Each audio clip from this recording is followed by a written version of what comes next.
Welcome to another edition of the VLGA Connect Summer Series Best Of collection, where we're looking back at some of our more memorable episodes from the 2021 season. This year, the Environment Protection Authority in Victoria got a new CEO. His name is Miezis, and Lee joined me on the program to talk about his background and the new legislative environment in which the EPA is working with its stakeholders, including local government. Hi, Lee. Great to join you today. Good to have you with us. I think I put an AL on the end of environment there that I shouldn't have. The EPA is much easier, easier to say. Welcome to the program and to the role. How long have you been in the CEO positions thus far? Yeah, well, I started sort of as interim CEO in February this year. So been with the organisation now just over 6 months. And where have you come from prior to this, Lee? Because you've been around the public sector for a while, haven't you? I have. I've been with the Victorian public sector since about 2005. So prior to that was in New South Wales. But most recently it was the CEO of Bushfire Recovery Victoria. So had the great honour and privilege of really standing up that organisation to support communities across eastern Victoria that were really impacted by those horrific fires of the 1920 summer. And then prior to Bushfire Recovery, was a Deputy Secretary within the Department of Environment, Land, Water and Planning. So led the land management, fire and emergency management, and then all of the regional kind of delivery for DELP for a number of years. How do you feel all of that experience has prepared you for the role that you're in now, heading up the EPA? Yeah, I think a couple of things I draw on. Certainly a strong sense of place. So all of the roles that I've had have had that strong sense of place and really supporting and encouraging place-based leadership around, particular challenges, whether they're environmental or pollution and waste challenges like in the EPA, or whether it's about recovering from a bushfire. I think that strong sense of place, that strong appreciation of community and local leadership and how government enables and supports that, rather than kind of gets in the way or dictates or tells communities how to do things. I think our job, and I see my job as really supporting communities to achieve their aspirations. Now, of course, as a regulator, that becomes a bit different. But I think that the fundamentals of working with community to solve important problems is what I've sort of brought with me through many roles. How challenging was that bushfire recovery role, Lee? Because I can just imagine some of the issues you would have had to deal with could have been quite confronting. Working in recovery is you're exactly right. It's incredibly confronting, but at the same time, it is incredibly rewarding. And I think the challenges for me of really standing up the organisation, but delivering services to impacted communities was challenging. And then, of course, made all the more challenging by COVID. So it was a bit akin to building the plane and flying it at the same time, if you like. But then having to recruit and stand up an organisation almost entirely remotely. So, there was a number of people, even over the 12 months or just over 12 months I was with BRV, that I hadn't never met in person.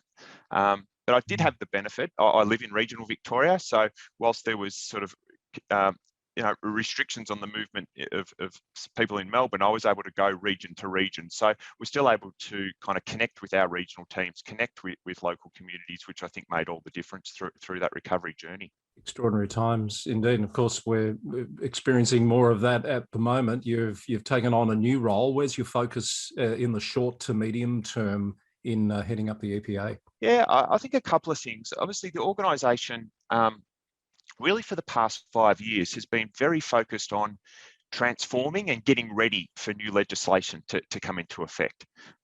It's been a big focus. It's been some great work, and of course culminated in the commencement of the new Environment Protection Act on 1st of July, this year. Now, for me, it's really reorientating the organisation in a lot of ways from transforming and getting ready to really delivering under the new act and continuous improvement. This is new. It's quite fundamental shift in EPA and its operations as our focus changes from, if you like, reacting or responding to the impacts of pollution and waste to what is a world-leading preventative-based regulatory regime. So we get in there, we work with industry, we work with our partners, and we look to prevent those incidents from happening up front. So it is a fundamental shift from in the legal framework, the regulatory framework, which requires a fundamental shift in how we work as an organisation. So that's a big focus for me, getting the organisation really set up for success. We've got an ambition to be that world-class regulator, world-leading regulator that really makes use of the powers that we asked for as an organisation and the community said we needed as an organisation to deliver great outcomes. So internally, that's the focus. Externally, of course, similar new duties, new responsibilities for industries, for co-regulators, supporting them, building that knowledge base, and ultimately lifting the performance to achieve those good environmental outcomes. It does sound like a fundamental shift in approach, and you mentioned that it's world leading. How do we come to be in this place in Victoria where we're trying something so radically different in this space? Yeah, it's a good question.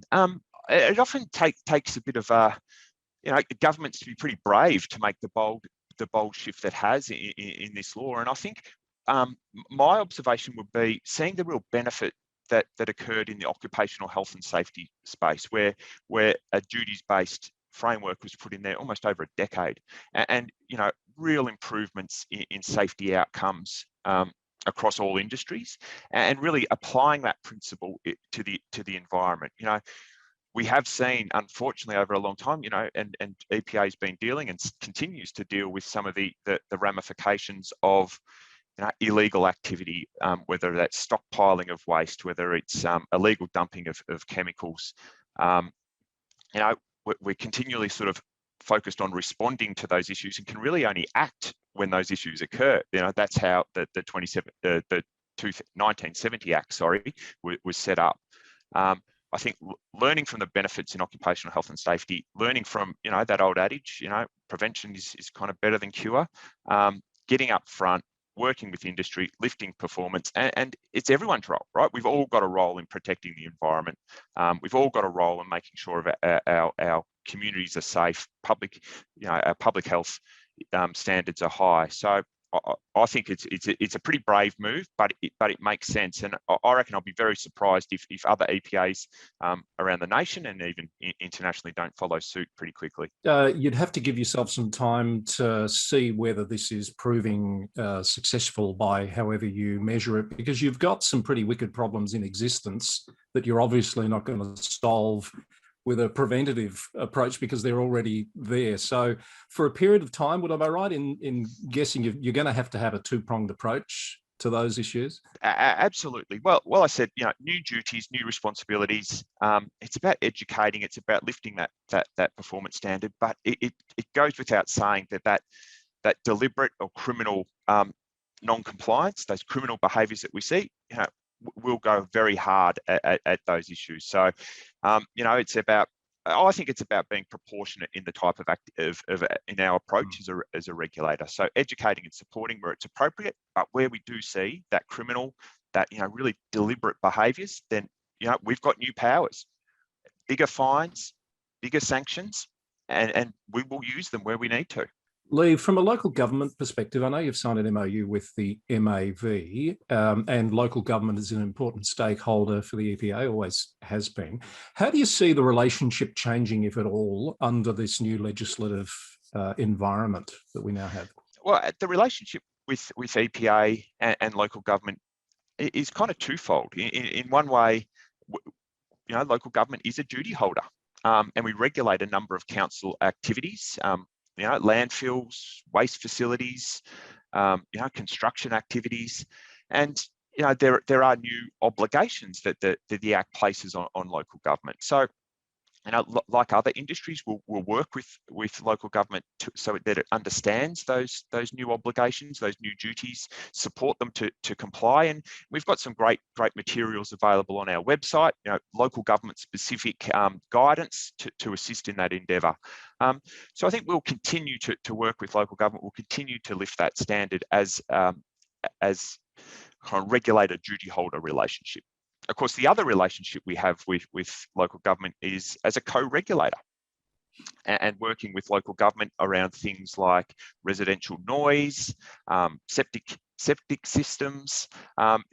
So again, it's really strengthening that relationship, really leveraging the respective skills of the organisation. And again, as we have in terms of the guidance material for council as a duty holder, we've also got a lot of supporting documents and arrangements there to really assist local councils in its role as a co-regulator too. I recall in my time at Hobson's Bay being involved in an early trial, if you like, of the officers for the Protection of Local Environment program, where you've embedded EPA staff, in particular councils, to work on some of those, I guess, local wicked problems. Do you see that as the type of relationship that you want to have with local government going forward?